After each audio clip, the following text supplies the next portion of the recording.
Class 9 ইতিহাস দ্বিতীয় অধ্যায়। ক্লাস 9 ইতিহাস দ্বিতীয় অধ্যায়।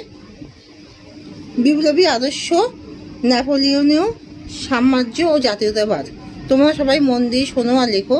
সবাই লাইক অ্যান্ড সাবস্ক্রাইবটা দিয়ে দাও।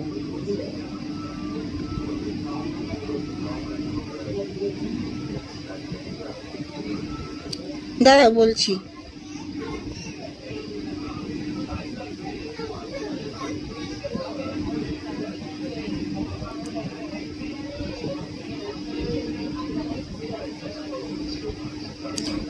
ধর্ম মীমাংসা চুক্তি কি? 1801 খ্রিস্টাব্দে ফরাসি শাসক নেপোলিয়ন এবং পোপ সপ্তম পায়াসের মধ্যে ধর্ম মীমাংসা চুক্তি স্বাক্ষরিত হয়। এর ফলে ফরাসি গির্জা ও গির্জার সম্পত্তি জাতীয়করণ করা হয়। সম্রাট নেপোলিয়নকে কেন দ্বিতীয় জাস্টিনিয়ান বলা হয়? কোড নেপোলিয়ন বা নেপোলিয়নের আইন সংহিতা গড়ে উঠেছিল মূলত পারকিটিক আইন ও রোমান আইনের সংমিশ্রণে। কোড নেপোলিয়ন এতটাই জনপ্রিয়তা লাভ করেছিল যে তা ফ্রান্সের সীমানা অতিক্রম করে ইউরোপের অন্যান্য দেশেও ছড়িয়ে পড়ে। এই জন্য তাকে দ্বিতীয় জাস্টিনিয়ান বলা হয়।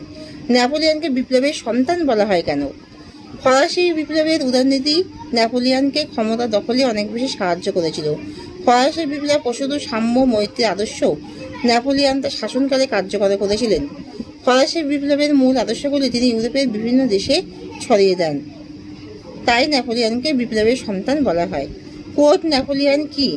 নেপোলিয়ন বোনাপার্ট 1800 খ্রিস্টাব্দে 4 জন বিশিষ্ট আইনজীবী ও কাউন্সিল অফ স্টেটকে সঙ্গে নিয়ে একটি নির্দিষ্ট বিধিবদ্ধ ফরাসি আইন সংহিতা রচনার কাজ শুরু করেন।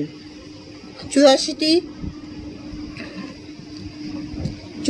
অধিবেশনের পর 1804 খ্রিস্টাব্দে সিভিল কোড রচনার কাজ সম্পন্ন হয়। 1807 খ্রিস্টাব্দে নেপোলিয়নের নামানুসারে তা কোড নেপোলিয়ন নামে পরিচিত হয়। নেপোলিয়নকে বিপ্লবের ধ্বংসকারী বলা হয় কেন? ফরাসি বিপ্লব রাজতন্ত্র উচ্ছেদ করে ফ্রান্স প্রজাতন্ত্র প্রতিষ্ঠা করেছিল। এই সূত্র ধরে নেপোলিয়ন ফ্রান্সের কনসাল পদে নিযুক্ত হয়েছিলেন, কিন্তু তিনি কনসাল থেকে সম্রাট হয়ে এবং প্রকাশনা কমিটি রাজতন্ত্র প্রতিষ্ঠা করে সংবাদপত্রের স্বাধীনতা হরণ, বাক স্বাধীনতা হরণের মাধ্যমে ফরাসি বিপ্লবের আদর্শকে ধ্বংস করে দেন। কাকে কেন আধুনিক যুগে সিজার বলা হতো? 1805 খ্রিস্টাব্দ থেকে 1812 খ্রিস্টাব্দের মধ্যে নেপোলিয়ন ফরাসি গ্র্যান্ড এম্পায়ার প্রতিষ্ঠা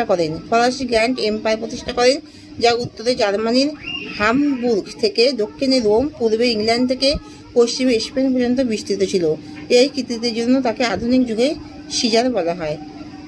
স্পেনীয় ক্ষতি কি? ফরাসি সম্রাট নেপোলিয়ন স্পেন দখল করে সেখানকার সিংহাসনে নিজের ভাই জোসেফকে বসিয়ে দিলে স্পেনবাসী নেপোলিয়নের বিরুদ্ধে মুক্তি সংগ্রাম শুরু করে। স্পেনের যুদ্ধে নেপোলিয়নের বাহিনীর শোচনীয় পরাজয় ঘটে এবং জোসেফ স্পেন থেকে ফিরে আসতে বাধ্য হন। স্পেনের নেপোলিয়নের এই সামরিক ব্যর্থতা স্পেনীয় ক্ষতি নামে পরিচিত। এখানেই শেষ করলাম।